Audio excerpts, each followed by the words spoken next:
Wow, look who's on the phone. Eric the Midget every day. Jeez. What does he want today? I think he's trying, his episode of In Plain Sight. I saw this. He's drumming up ratings for future work? Well, no, I heard this on Howard 100 News. Thank God for them. It turns out, despite Eric being on In Plain Sight, it got lower ratings. Oh, dear. They were looking for a ratings boost. Oh, no. Eric's taking it, I think, hard because he's blaming himself for the low ratings. But he shouldn't. You're wrong. That's what Eric's going to tell you. I'm wrong. We're wrong. The news is wrong. Everybody's wrong. What am I wrong about? Numbers, I guess. I don't know anything about the numbers. He'll tell you that. He sent me an email this morning. He'll tell you the numbers and how everybody hears off and that we have it in for him. Okay. Eric, tell me. Well, for starters, why do you keep flip-flopping with the damn nickname? All right. Eric the actor. Eric the extra. Yeah, by the way, David Spade's name for Eric is brilliant. Eric the extra. And by the way, Spade's another guy who could get Eric on the show. That's true. Yeah, Spade, step up.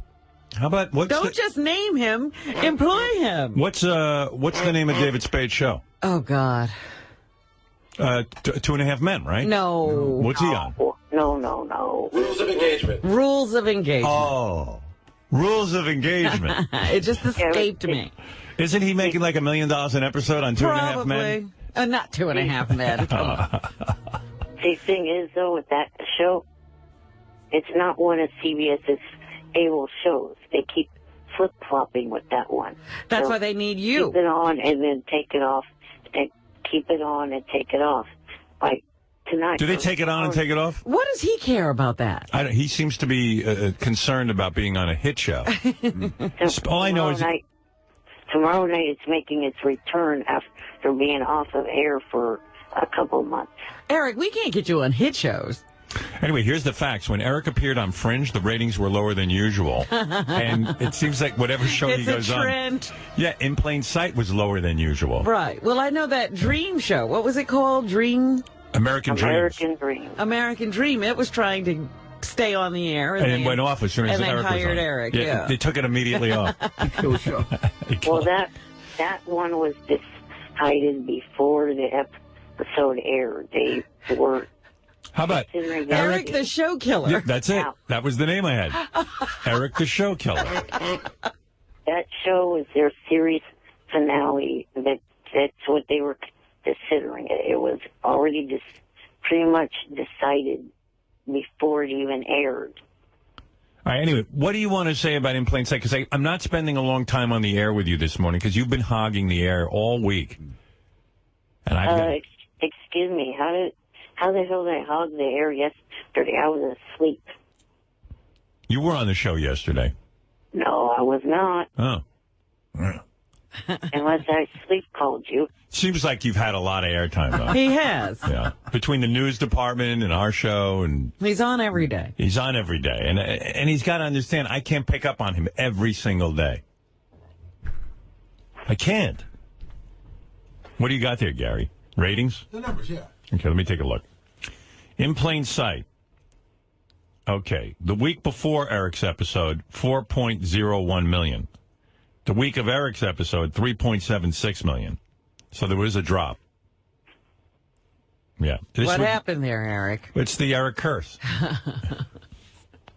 But according to a reply email that Mr. Strauss himself sent me, he said that there was, in one demographic, there was good numbers and the network was pleased.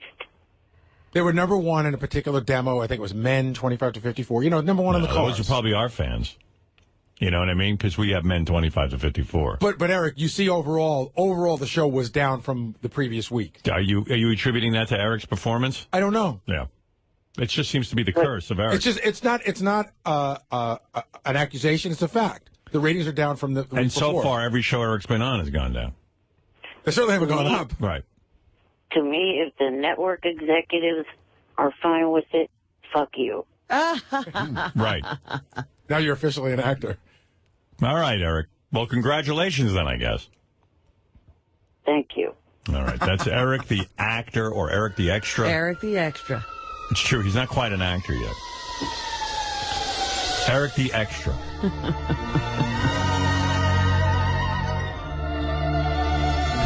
Well, Eric, congrats. And I'm working on getting you on another show. Don't worry. I want you on more shows.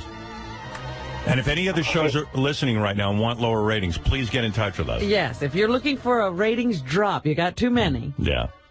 Yeah, if you want to be consistently low rated. Eric will bring up your ratings eventually, but give him more of a He'll part. give you a good demographic. Right. You'll get men 25 to 54. All right, Eric. Thank you. All right. And have a good day. And you're not on next week, right? No, I will be in Tampa, Florida, doing... You know what? This schedule is wacky. I mean... You know, everyone goes, hey, Howard, you have so much vacation time. You're not on the radio. I go, no, I'm busy working another job. Right. You've taken a second job. I haven't experienced any vacation yet. I said to my wife, You're like a Jamaican. Yeah, I said, every vacation I'm working. I said, this is fun for a year, maybe. I mean, kinda. But I think I'm done after this year. I said early on, I didn't say it to you. No. I said when he realizes when he's off, he's working. Yeah. It's going to get to him. Like I'm getting on a plane next week, which I hate. But it's not for fun. No. And then I get there and I don't know, it's not fun at all. And I'm gaining weight because I don't even work out because I don't want to get sick. It's not fun. Why didn't you tell me this? No, you sat there quietly. You had already signed the deal before you told me. All right. Well, that's a mistake. I should have come to you earlier. No, normally the week before Easter, isn't that normally your week off anyway?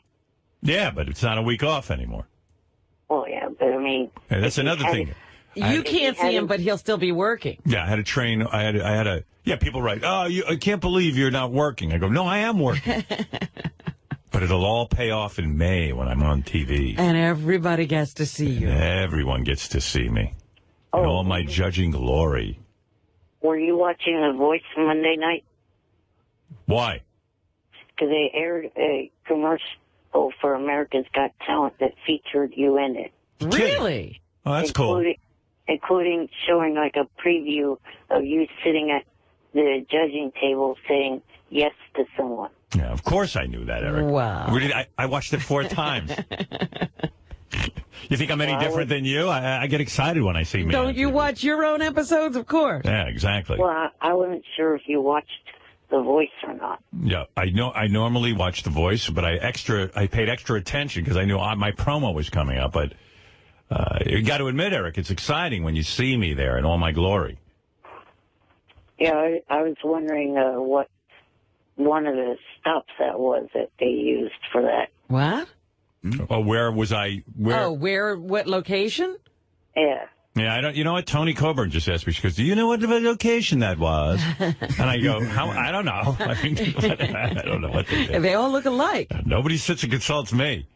But yeah, it was my first appearance as a judge. Like you saw me at my judging table. It was very, very exciting, and I am so commanding as a judge, Robin. Well, I wish you were wearing robes. I know. But I was sexy even for a 34. When I'm judging, I'm very hot. Very hot. Yeah. Well, if you don't want to do it next season, I'm willing to take over. We will submit that to the NBC Universal people. I'm sure I'll get sucked into doing next season. If it's, if everyone likes it and the executives like it, and they want me, I know I'll end up doing it again, but man, I tell you, you don't get. I mean, it's a constant. You'll have schedule. winter vacation. That's what you'll have. Right, winter vacation. That's the only thing. Like I decided to slow down in my career. You're not slowing down. I'm not. I see that. I thought I was. You go and take another full job. Yeah, full job. When I'm doing the job, when I'm there, and Eric has been witness to this, he came to one of the tapings. I'm very happy. I like doing it. It's just getting me there. Yeah, but then you look and go, where's my vacation? I know. And then, it doesn't help when I open up the newspaper today and I see that some JetBlue pilot went berserk. And he came out of the cockpit and started screaming about, the Middle East, bombs. Israel and... what was the other company? Iran. Iran? Yeah, he started screaming about Iran, Iraq, everything. Yeah, I'm like, fly the plane. Yeah. Stop worrying about international affairs. You can't do anything about it. Those people were lucky, too, because not only did they, on the plane, they had a off-duty pilot who stepped into the cockpit and took over for him. And secured the door. Secured the door. The pilot. And locked out the pilot, which didn't make me feel any better. I didn't know they could lock out the pilot.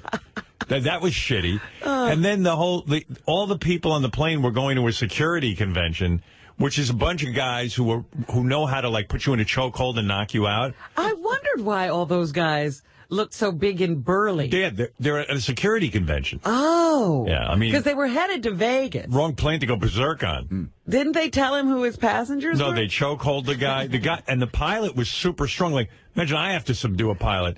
The guy was super strong. He broke through 2 pair of plastic handcuffs, this pilot. Wow. So even after they subdued him, he was a problem. Oh, yeah. His hands are behind his back. He's in those plastic handcuffs, which, if you've ever seen them, they're pretty sturdy. But why plastic? They use those on planes to subdue passengers, so they can't sue you for hurting their wrists. So all of a sudden, the guy breaks through the plastic handcuffs twice. Oh, that sounds like someone that's on something. Yeah, well, they belted him. Then they took a belt, and they wrapped belts around him and kept him, like, they sat on him and shit. But what you're not saying is it was passengers. Yeah, who subdued him. Who, one guy said he looked like he was going to try to open the side door. Yeah, great. And the guy said, I'm not letting that go down. And so he jumped in. Several other passengers jumped in and took this guy down. And the rule is you want your pilot having a wife and kids. Supposedly, I think that's what's driving him nuts, the wife and kids. Well, they asked the wife. And she said she had no idea what was wrong with him. I said, they never do. Way to be close. Yeah, they never do know. You don't know what's going on with your husband. I can figure it out. He can't stand her. He's ready to jump out of a plane. You have no idea that your husband's about to go berserk? Yeah, no problem. Gee whiz. The first thing he did, which was really crazy, was he started just flipping controls in the cockpit. Yeah. And the co-pilot was really smart. They're crediting him with being a hero because he talked the guy into going to the bathroom. Right, and then they got him out of the cockpit. Yeah. I really enjoyed reading that this morning. I'm on my way to Tampa. You want your pilot to be stable. Hey, is Tampa like a very dangerous city? Because people are telling me don't leave your hotel in Tampa. I don't know exactly what the crime rate is in Tampa. Someone told me it's crazy there, but, people just fill me with all kinds of joy before I have to go somewhere because they know I'm such a world traveler. Yeah, I've only been to Tampa, I think, once.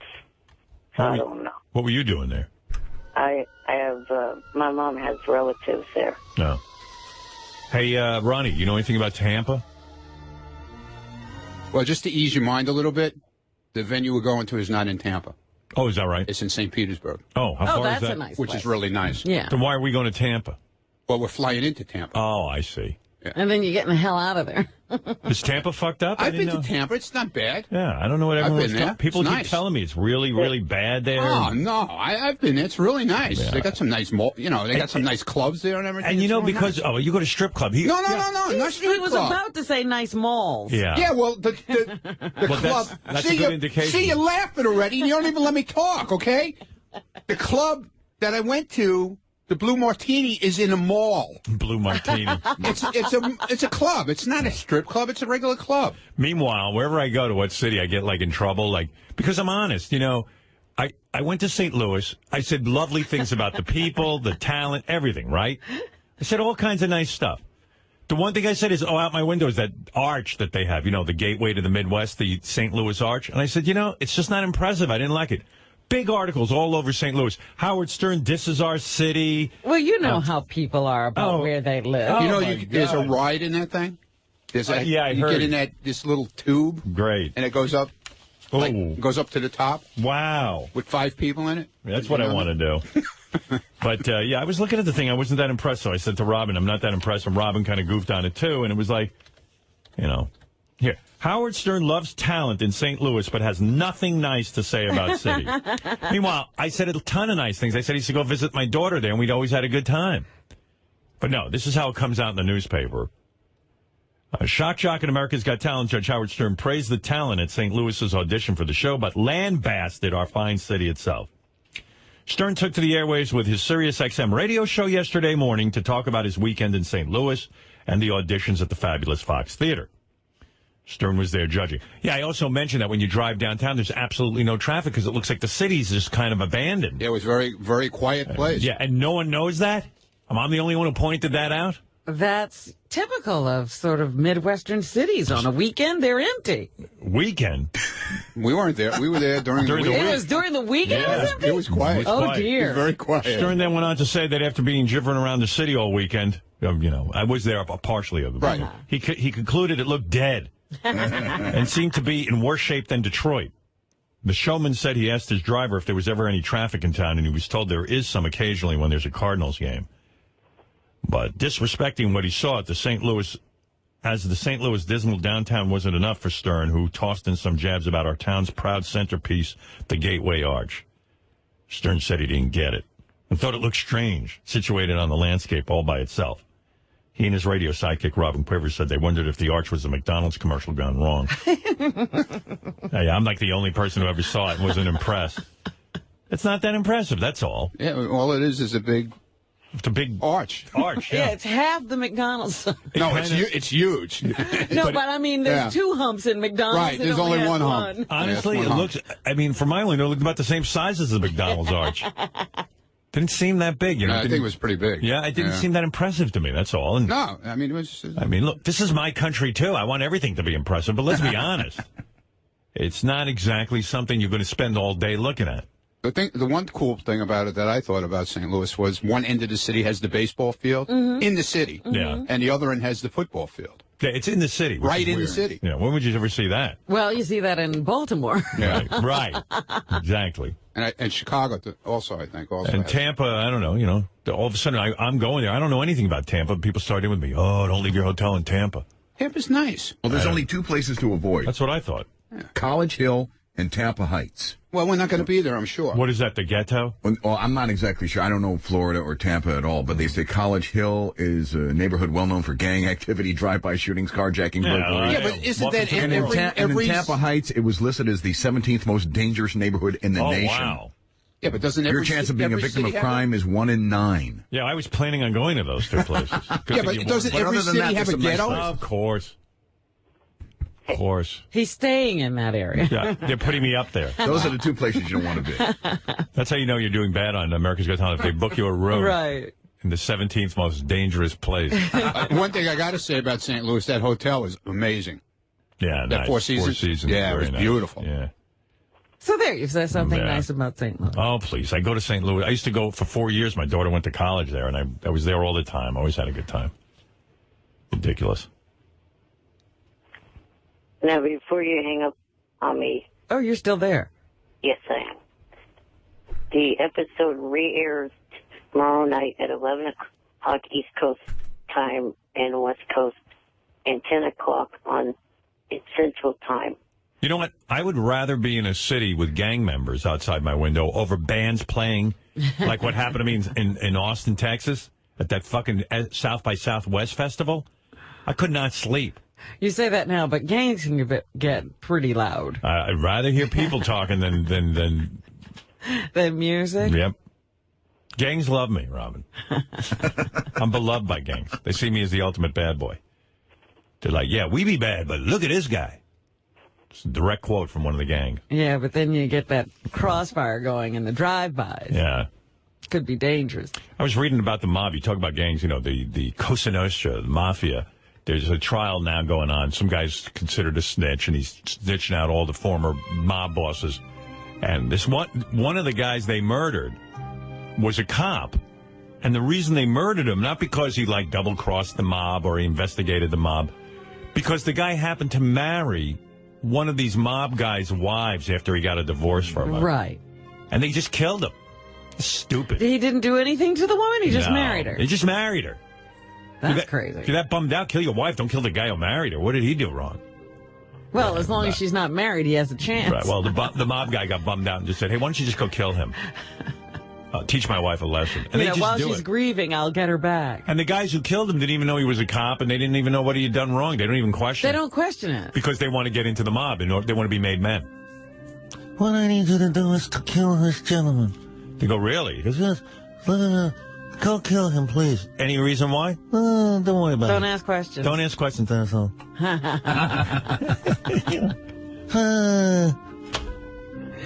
Eric, would you play a mobster? I don't know. I'd have to think about that. Wow. Why not? That sounds like fun. Why would you think Why? about that? Well, for starters, I guess I'd have to play an Irish mobster because Why? because that's my heritage. Yeah, but I'm so not- what? No one can tell Oh you're my Irish. God, you're so hung up on things. If someone told me you were Italian, I could believe that. And then, how often, Howard, do you read your mentions on Twitter? Not a lot. Twitter bums me out, man. In fact, even Ralph was telling me. He said, "I'd never retweet anything I do again." Ralph said to it. Ralph? I don't retweet anything that anyone asks me to retweet. You could be Little Luciano.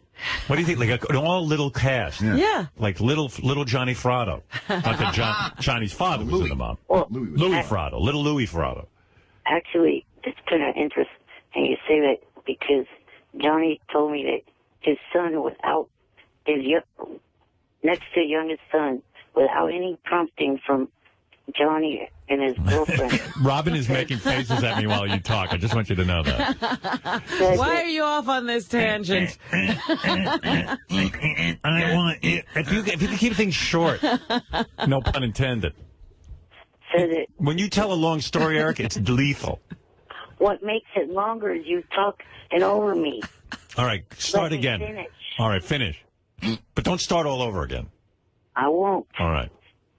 He said that my portrayal on the episode of In Plain Sight reminded him of Johnny. Okay. Thank you. What did he say? He I don't said know. my trail. I think it was betrayal. My Couldn't he play like Little Al Capone? Look here, she. Little Caesar, wasn't Little there? see, right, yeah. Look here, she. Hey, Eric, say this. Look here, she. You guys are going to go in there and run back back. You dirty rat. You dirty rat. dirty. Actually, now I can do a British accent like you were All asking. right, let me hear you do a British accent. Good day, Governor. You want to go to the pub for some fish and chips? Well, that's good. You've been working on some things. When did you work that out? Just which part of that was British? All of it. Fish and chips. Hello, Governor. Maybe the accent itself wasn't on, but the phrase. Yeah, why would you want to get the accent on? Hello, Governor. For a second, I was in London. You kind of transported me. You are good. You are Eric the actor. I was wrong about you. I'm warning you. Why wouldn't you play a mobster? I mean, that's These are the most fun roles. because he's born Irish. I mean, first of all, the guy on Walking Dead is Australian. He plays an American. I mean, no one knows. That's acting. Yeah. Right. There. It's like I got to talk sense into this guy. What kind of actor is he? Every morning on here, I play a guy that's hated, and I'm actually a nice guy in real life. Yeah, that's his new thing. I know. He's being a character Right. when he's on with us.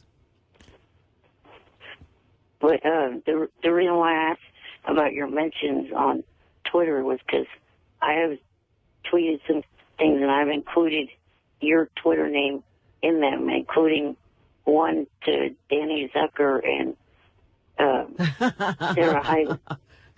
Yeah, Beth said she's been corresponding with. Beth was completely beside herself because she doesn't know, Eric from the show or anything. She just sees this guy who's got multiple handicaps and stuff. Yeah. And he wrote her this tweet. She said, he goes, "This is just more evidence of how vicious my fans are."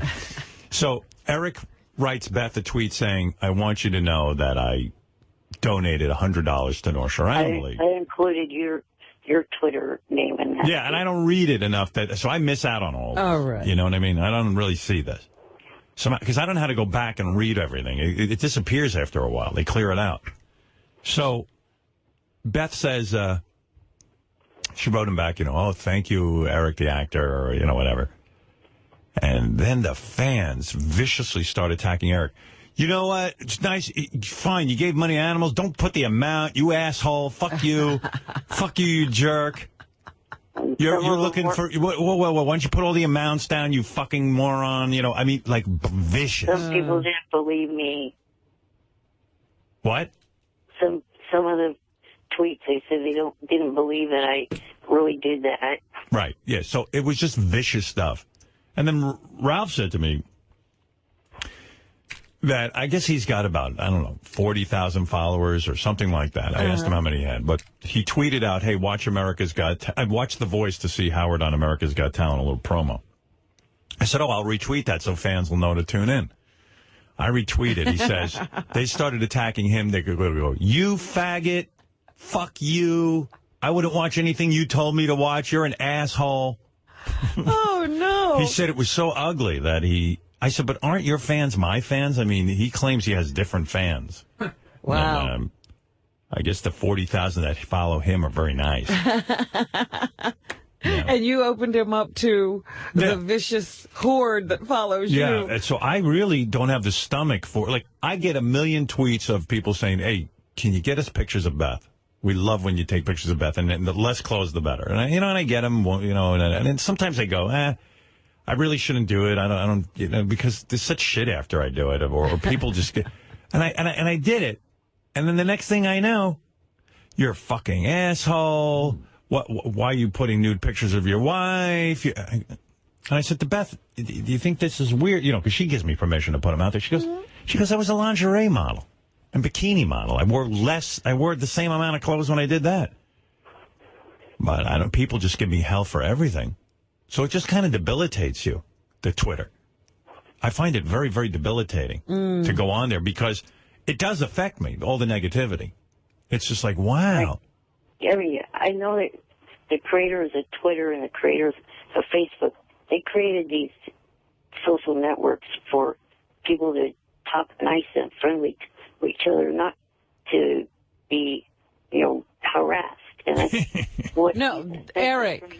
They created it to make money. Eric, they created it so people could get in touch with each other. Right. They didn't decide that they should all be nice. Well, maybe they didn't know their instrument would turn into such a tool for negativity. That's what Eric's saying, I think. Yeah. Yeah. And by the way, I have a statistic, a fact for you. Marlon Brando is not Italian. And he played one of the greatest Italian mobsters of all time, Don Corleone. I thought the last name was an Italian last name. Okay. No. Brando was, believe it or not Italian. No. The surname is German. Oh, okay. Eric, you act as if you think that's never happened. No. Eric's very confused about acting. Not really. No, you kind of are. I mean, you don't understand that. Even if you played a meth-addicted child pornographer, that people would not think you were that. They understand you're playing a role. Right. They get it. Yes, but what you don't get is, your fans, not to all their, a lot of your fans aren't playing with 51 cards in their decks. Oh, they only have what? 51 cards in their decks? A lot of your fans don't have 51 cards in. How many cards are in a deck, Robin? 52. That's what I thought. Oh. Off by foiled again. 51 cards. A lot of my fans have 51 cards in their They deck. only have the 51. Faulty metaphor. That's right. All right. Very good, Eric. It's enough of you today. You've had a long enough time on the air, and we will watch the...